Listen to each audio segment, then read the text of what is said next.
Visakhapatnam AU grounds లో రంగురంగుల అలంకారాలు పల్లె పరిమళాలతో సంక్రాంతి సంబరాలు ఘనంగా జరుగుతున్నాయి. బీజేపీ మాజీ రాజ్యసభ సభ్యుడు జీవీఎల్ నరసింహారావు ఆధ్వర్యంలో నిర్వహించిన ఈ వేడుకలు ప్రజలను విశేషంగా ఆకట్టుకుంటున్నాయి. నగర వాతావరణంలోనూ గ్రామీణ జీవన శైలిని ప్రతిబింబించేలా పండుగను రూపుదిద్దడం విశేషంగా నిలిచింది. పందేళ్లు, బట్టి మూర్తులు, గోవుల అలంకరణలు, గంగిరెద్దుల క్రీడలు, హరిదాసు పాటలు సందర్శకులను మంత్రముగ్ధులను చేస్తున్నాయి. సంక్రాంతి సంబరాల్లో ప్రతి అంశం సందర్శకుల్ని ఆకట్టుకుంటుందంటున్న నిర్వాహకులు. జీవీఎల్ నరసింహారావుతో మా విశాఖ ప్రతినిధి DP Naidu face to face. పండగ వాతావరణం విశాఖలో అయితే మాత్రం కలకలాడుతున్న పరిస్థితి ఉంది. ఇప్పటికే పట్టణ వాసులంతా కూడా ఈ పల్లెటూరు వాతావరణం ఎలా ఉంటుంది, సంక్రాంతి సంబరాలు ఎలా ఉంటాయన్న దానికి అయితే మాత్రం మనకి ప్రత్యేకంగా మనం చెప్పుకున్న పరిస్థితి మనకి కనిపిస్తుంది. ప్రధానంగా చూసుకున్నట్లయితే గత కొన్ని సంవత్సరాలుగా కూడా రాజ్యసభ మాజీ ఎంపీ అయినటువంటి జీవీఎల్ నరసింహారావు ఆధ్వర్యంలో సంక్రాంతి సంబరాలు అయితే కనుక ఇక్కడ జరుగుతున్న పరిస్థితి మనకి కనిపిస్తుంది. ఈ నేపథ్యంలోనే ఇక్కడ ఈ ఆంధ్ర యూనివర్సిటీ గ్రౌండ్స్ లో ఏర్పాటు చేసినటువంటి సంక్రాంతి సంబరాలకు ప్రధానంగా కూడా చూసుకున్నట్లయితే కనుక రాజకీయ నాయకులతో పాటు సినీ ప్రముఖులు కూడా చేసిన పరిస్థితి ఉంది. ఇప్పుడు మనతో పాటు ఇక్కడ ఈ మొత్తం కార్యక్రమాన్ని పూర్తిగా ఏర్పాటు చేసిన జీవీఎల్ నరసింహారావు మనతో పాటు ఉన్నారు. ఇన్ని అడిగి మరిన్ని విషయాలు తెలుసుకుందాం. సార్, ప్రధానంగా చూసుకున్నట్టు గత కొంతకాలంగా కొన్ని సంవత్సరాలుగా కూడా మీరు ఈ సంక్రాంతి సంబరాలను కూడా ఏర్పాటు చేస్తున్న పరిస్థితి. ప్రధానంగా ఏ ఉద్దేశంతో, అంటే ఎటువంటి ఈ నిర్వహణ ఏర్పాట్లలో ప్రధానంగా ఎటువంటి మనం చూసుకోవచ్చు? మన తెలుగు సంస్కృతి, మన ట్రెడిషన్స్, మన జానపద నేపథ్యం ఈ తరానికి కూడా తెలియాలని, అలాగే గ్రామాలకు వెళ్ళలేని వాళ్ళు ఎవరైతే నగరంలో ఉండిపోతారో వాళ్ళకు కూడా గ్రామ అనుభూతిని ఇక్కడ కలుగజేయాలని చెప్పి సంకల్పం చేసి 2 సంవత్సరాల క్రితం మొదలెట్టిన ఈ కార్యక్రమం ప్రతి సంవత్సరం కొనసాగుతూ దేదీప్యమానంగా జరుగుతోంది. లక్షల సంఖ్యలో ఇక్కడికి ప్రజలు ప్రతి సంవత్సరం వస్తున్నారు. సో ఆ స్ఫూర్తితో, ఆ ఉత్సాహంతో ఇంకా రెట్టింపు చేసి ఈసారి ఇక్కడ ధార్మిక వాతావరణాన్ని కూడా తీసుకొచ్చి యాగశాల నిర్మించి, టెంపుల్ని నిర్మించి ఇక్కడ విశాఖ వాసులు ఒక రోజంతా ఇక్కడ గడిపేలా వాతావరణం సృష్టించడం జరిగింది. ఈ కార్యక్రమ ప్రారంభోత్సవానికి భారత మాజీ ఉపరాష్ట్రపతి వెంకయ్య నాయుడు గారు విచ్చేశారు. అలాగే ఒడిస్సా గవర్నర్ నిన్న విచ్చేశారు.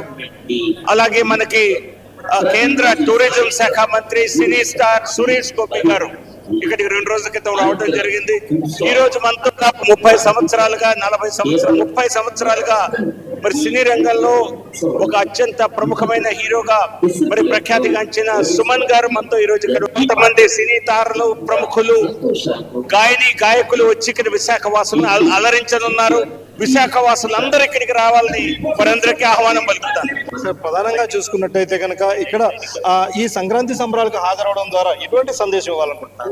ముందుగా జీవీఎల్ నరసింహారావు గారికి, కేఎన్ఆర్ గారికి, నా మిత్రుడు కరాటే సతీష్ ముందు చేతులెత్తి నమస్కారం పెడతానండి. ఎందుకంటే ఇలాంటిది ఒక ఉత్సవాన్ని నేను ఫస్ట్ టైం చూడటం. అంటే మామూలుగా ఏదైనా ఎగ్జిబిషన్కి వెళ్తాం, అదంతా చాలా డిఫరెంట్గా ఉంటుంది. కానీ మనస్ఫూర్తిగా ఏంటంటే మన సాంప్రదాయం, మన హిందూ కళాచారం, అంటే ఇవన్నీ జనాలకు తెలియాలి. ఇప్పుడు ఈ తరానికి కూడా తెలియాలి. అంటే పల్లెటూరు వాతావరణం, ఎందుకంటే చాలా మందికి పల్లెటూరు వాతావరణం తెలియదు. కానీ పల్లెటూరులో కూడా సంక్రాంతి అంటే ఎంత అద్భుతంగా వాళ్ళు చేస్తున్నారని తెలియడానికి ఈ సెట్లన్నీ వేసి అక్కడ కల్చరల్ డ్యాన్సులు ఏదైతే ఉన్నాయో, ట్రైబల్ కానీ ఫోక్లు కానీ, అవన్నీ సెలెక్ట్ చేసి నరసింహారావు గారు ఈ ప్రోగ్రామ్ని ఆర్గనైజ్ చేశారు. ముందుగా దీనికి ఎన్నిసార్లు ధన్యవాదాలు చెప్పినా చాలు. అయితే ఇది మొత్తం మరి ఈ రోజు నేను దాదాపు అన్ని చూశానండి. ఇది 4-5 రోజుల్లోనే ఆయన చేశారంటున్నాను. నేను నమ్మలేకపోతున్నాను. ఎందుకంటే మా సినిమా సెట్టింగ్స్ గురించి నాకు తెలుసు. ఒక్కొక్కటి కొన్ని ఉన్నాయి, కొన్ని జరగదు. చేశారని నమ్మలేకపోతున్నాను. సో ఎవరైతే పనిచేశారో వాళ్ళకి నమస్కారం. ఎందుకంటే భక్తితో, ఒక శక్తితో ఆ వ్యక్తులు చేశారు. అలాగే ఈరోజు చాలా మంది మరి నాట్యం చేయడం, అంటే ఇంకా ఏంటంటే ఎంతో మన వెస్టర్న్ కల్చర్కి వెళ్ళిపోయినా కూడా ఇంకా ఆ సాంప్రదాయాన్ని కాపాడాలని చెప్పి వాళ్ళు మర్చిపోకుండా ఆ ఏదైతే నాట్యం ఉందో అది అద్భుతంగా, ఇందాక నేను చూశాను, కొంచెం చూశాను. అదన్నీ మన ఏంటంటే సిటీలో మనకి ఉండదు.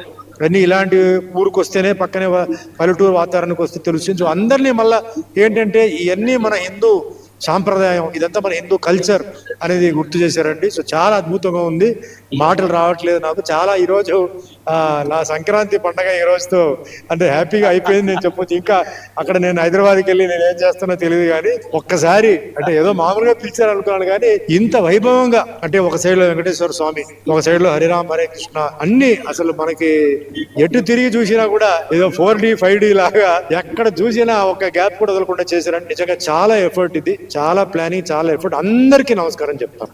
ప్రధానంగా చూసుకున్నట్టయితే కనుక టెక్నాలజీ మరింత పెరుగుతున్న సమయం రోజుల్లో కూడా ఇటువంటి సంక్రాంతి ఉత్సవాలను ఇలాంటి చోట ఏర్పాటు చేయడం, అదేవిధంగా చూసుకుంటే మొత్తం పల్లెటూరు వాతావరణం అంతా కూడా ఇక్కడే ఒకే చోట ఉండడం చూస్తుంటే కనుక మాటలు రాలేనంతగా ఉన్నాయి అన్నంత ఉత్సాహాన్ని అయితే తెలుపుతున్న పరిస్థితి అయితే ఉందైతే మరింత అంటే ప్రజలందరూ కూడా దీనిపై అయితే మరింత తెలుసుకునేందుకు కూడా అవకాశం ఉందని. అయితే నేటి యువతకు చూసుకున్నట్టయితే కనుక సంక్రాంతి ఉత్సవంకి సంబంధించి కావచ్చు, సంక్రాంతి సంబరాలకు సంబంధించి కానీ ఎటువంటి పరిజ్ఞానం కూడా లేనిటువంటి ఈ రోజుల్లో ఈ ఉత్సవం అయితే మాత్రం ప్రజలందరికీ తెలిసే విధంగా నేటి యువతకైతే మాత్రం ఇదంతా మొత్తం దేశం తాలూకాలు కావచ్చు, లేదంటే కనుక మన తెలుగువారి పండుగనైతే మాత్రం ఇక్కడ తెలుసుకునేందుకైతే మరింత అవకాశం కలుగుతుందంటే కూడా చెబుతున్న పరిస్థితి మనకి కనిపిస్తుంది.